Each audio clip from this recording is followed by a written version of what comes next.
오늘 함께 읽으실 본문의 말씀은 사무엘하 10장 1절에서부터 19절까지의 말씀입니다.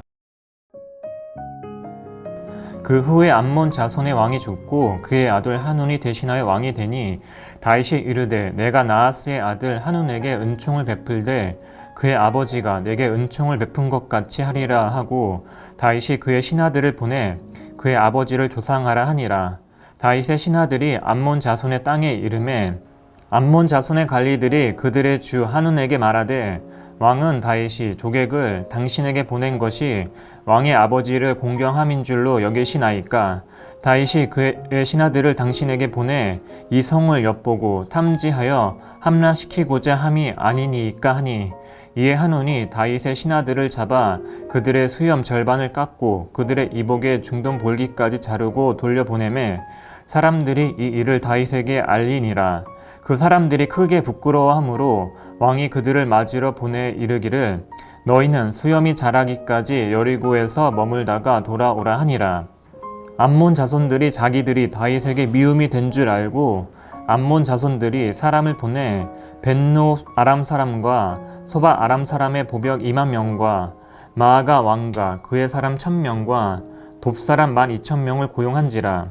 다윗이 듣고 요압과 용사의 온 무리를 보내매 암몬 자손은 나와서 성문 어귀에 진을 쳤고 소바와 루업 아람 사람과 돕과 마아가 사람들은 따로 들에 있더라.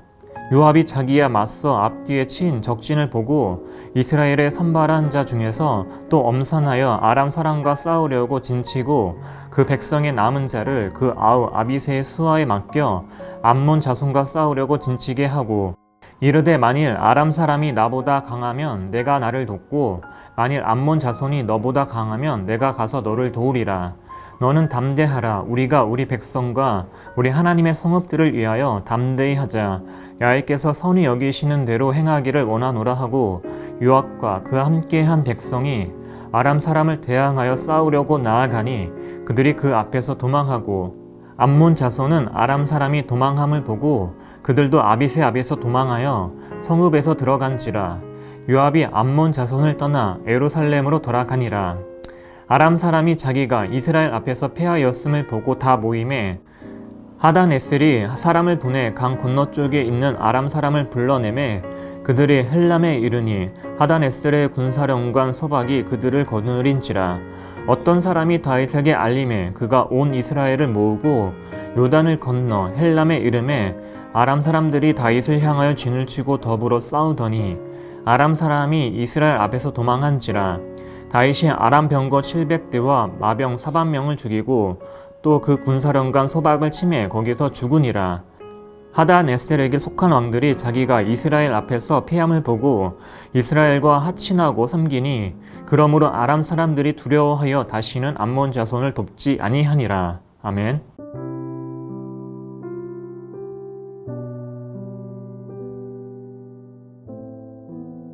할렐루야. 이 시간에는 뜻밖의 전쟁이라는 제목을 가지고 말씀을 나누도록 하겠습니다.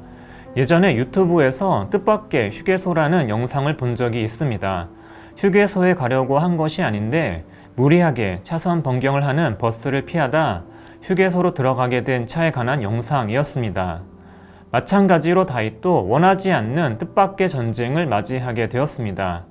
암몬 왕 나하스가 죽게 되자 그로부터 도움을 받았던 다윗은 그의 죽음을 슬퍼하고 조문단을 꾸려서 그의 아들인 하눈에게 보냈습니다. 다윗이 암몬 왕 나하스에게 어떠한 도움을 받았는지에 대해서는 성경에서 자세히 이야기하지 않습니다.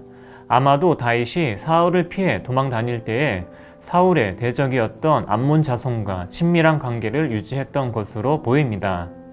하지만 암몬의 관리들은 하눈에게 다윗이 보낸 자들은 나하스를 애도하기 위해서 온 자들이 아니며 이 땅을 염탐하러 온 자들이라고 이야기했습니다. 그들의 말을 믿은 하눈은 다윗이 보낸 조문단에게 심한 모욕감을 주고 돌려보냈습니다.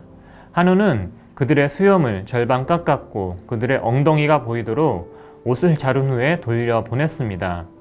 다윗은 그가 힘이 들 때에 그를 도와주었던 나하스의 은총을 잊지 않고 그의 아들에게 조문단을 보낸 것뿐인데 되돌아온 것은 유신과 모욕뿐이었습니다. 선을 악으로 갚는 한운의 태도로 인하여 다윗은 기분이 굉장히 상했을 것입니다. 나하스의 아들 한운은 이 일로 인하여 다윗과의 관계가 불편하게 되었음을 알고 그와의 전쟁을 준비했습니다. 그는 아람 사람 33,000명을 용병으로 고용하고 그의 군사들과 함께 이스라엘을 공격하기 위해 쳐들어갔습니다. 단지 나하스의 죽음을 애도하기 위해 조문단을 보낸 것뿐인데 그들로부터 이신과 모욕감을 받았을 뿐 아니라 큰 전쟁에 휘말리게 된 다윗은 큰 당혹감을 받았을 것입니다. 이렇게 선을 악으로 갚고 그들의 잘못을 전쟁으로 확대시킨 암몬 족속에 대하여 하나님은 그들이 전쟁에서 이기지 못하게 하셨습니다. 다윗의 군대 장관인 요압은 정예병을 선발하여 아람 군사들과 싸웠고 그의 동생인 아비새는 남은 군사들을 이끌고 암몬 족속과 싸웠습니다. 전쟁에서 아람 족속은 요압의 군대에 패배하여 도망을 쳤고 그들의 모습을 보던 암몬 족속도 전쟁의 승리가 이스라엘로 기울어진 것을 보고 그들도 전쟁에서 도망을 쳤습니다. 하나님은 다윗의 군대를 도와 그들이 전쟁에서 승리할 수 있게 하셨습니다. 이처럼 하나님은 선을 행하는 가운데 억울한 일을 당하는 자를 도우십니다. 그러므로 우리는 하나님의 말씀을 따라 선을 행하다 고난을 당하게 될 때에 이에 당황하지 말고 하나님을 의지함으로 이겨내는 자가 되어야 합니다. 아람 족속은 이스라엘과의 전쟁에서 패배하게 되자 이를 설욕하기 위해서 더 많은 군사를 이끌고 이스라엘을 공격했습니다.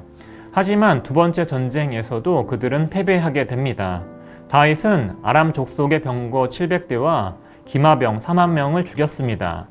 그들은 이 일로 인하여 다윗과 이스라엘을 두려워하게 되었고 이스라엘과 화친을 맺으며 다시는 암몬 족속을 도와 이스라엘을 공격하지 않았습니다. 뜻하지 않는 전쟁이 계속해서 이스라엘에게 찾아왔지만 하나님은 그 전쟁에서도 이스라엘이 승리하게 하셨고 오히려 그들을 더 부강하게 하셨습니다. 이와 마찬가지로 하나님의 말씀을 따라 살아가는 우리의 삶 속에도 그 일로 인하여 고난이 멈추지 않고 계속해서 찾아올 때가 있습니다. 하지만 이 모든 상황 속에서도 우리에게 승리를 주시고 우리를 더욱 굳건하게 하실 하나님을 바라보며 나아가야 합니다. 그때 하나님은 우리에게 승리를 주실 것입니다.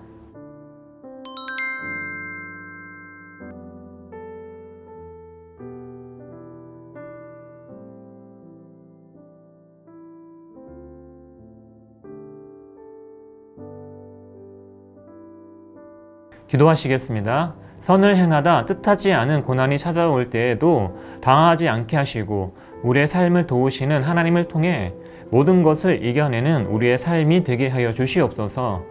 믿음의 굳건히 서며 나아가는 우리의 삶이 되게 하여 주시옵소서. 예수님의 이름으로 기도드렸습니다. 아멘.